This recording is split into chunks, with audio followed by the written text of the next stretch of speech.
John Purkert, 661 Longview Road. I want to ask a couple of questions about the old ShopRite property, because I now see that there's some construction going on there. First question is, I remember we saw all kinds of architectural renderings when the previous supermarket operator was involved, Jim Choi or whatever his name was, and we saw renderings in the Gaslight, and before him we saw renderings when I think it was Maywood Market was supposed to be involved, and we saw pictures of the cafe and so on. My concern is that we've knocked down a possibly historic building on Vos Avenue, which might have been subject to some rehabilitation and renovation. It could have been really nice. And we are left with probably the ugliest building at the centerpiece of downtown, which is the old ShopRite building. And we're not being told really how that's now going to be, what that's going to look like. We've heard bits and pieces that square edifice down closest to the tracks is no longer going to have a retail shop in it. So I don't know what that's going to be, whether it's still going to be this monolithic wall. I don't know if there's an architectural firm that's involved.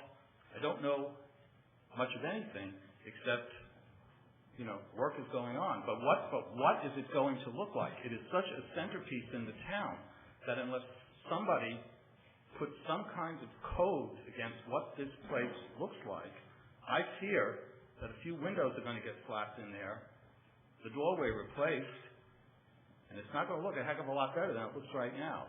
Tell me I'm wrong. Mr. Purkert, the redevelopment committee of the planning board has been meeting on a near weekly basis with both the supermarket operators and their architects, and there is indeed an architecture and engineering firm. The redevelopment committee consisted when I was there of myself, Tom Hunt, who's an architect. Obviously he's the Main Street representative. Don Schott and Alice Boyd, and we have been going over in minute detail. I believe that I don't know if we would call the minutes of the meeting, but there's certainly memos back and forth. You're free to read them. But the bottom line are there drawings? Are there something that we can see so that the public can see it? Janine, you may want to start by educating how it goes from the board to the planning board. No, I understand that process. He was at the meeting. I understand that process. I've actually sat in on the redevelopment meeting, so I understand the process.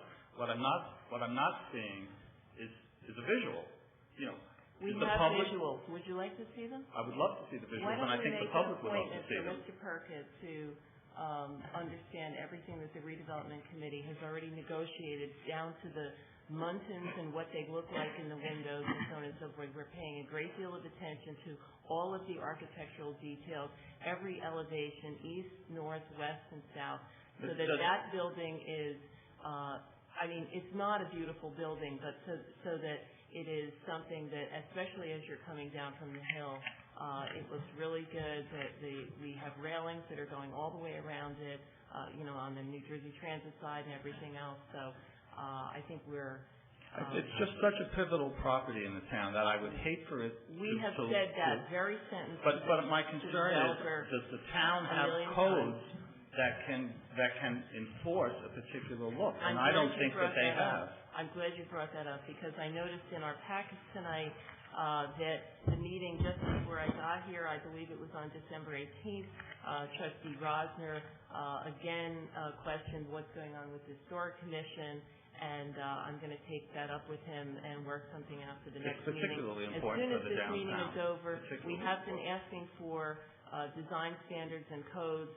The planning board doesn't have a separate budget for that. That will be one of my priorities, and I will definitely do that. But we are doing it on an ad hoc basis with the architects and our own architects on the planning board for that building. Okay, I'm glad, because the Atlantic Group recommended that, I guess it was in the early 90s, and here we are in the year 2007, and we still don't have them.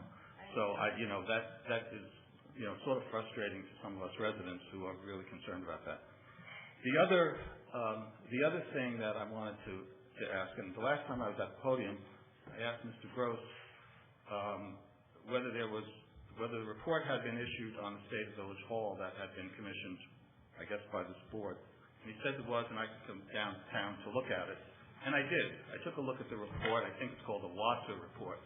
Has the board read that report yet? A while back. Excuse me? I read it. So Jennings read it, but nobody else has read it? I read it somewhere. Ms. Fowler's read it? Somewhere, yeah. Well, Okay, it's a concern to me as a villager that report outlines 3 levels of remediation that Village Hall needs, things that have to be done immediately, and then the next tier, and then the next tier. And it suggests that if those immediate things are not done, that Village Hall may be beyond repair. And the figure associated with things that had to be done immediately was well over $1 million. And I sat there with my jaw dropping, wondering how it could be that as stewards of the village assets, this was allowed to happen. And I don't know what you plan to do about it, but it's a very serious concern, especially as you talk about priorities and where money is going to be spent. I think the total ticket for Village Hall was something like $2.5 million, and that did not include whether or not Village Hall even meets the needs of the departments that reside within it. Strictly remediation to get this building to a point where it's still able to stand. It's that bad. I was shocked by it. I was astounded by it. And I don't know how you plan to deal with it, but it suggests to me that the stewardship is lacking. Look at the capital budget. Excuse me? Look at the capital budget for 2007. It's in there. What's in there? The $2.5 million that you're talking about, not all. Is that going to be additional? Is that going to be bonded money? How are we going to? Yes, it's going to be bonded. So we're going to increase the bond load on the town as well. You're going to, well, you're using words that carry emotional concerns with them.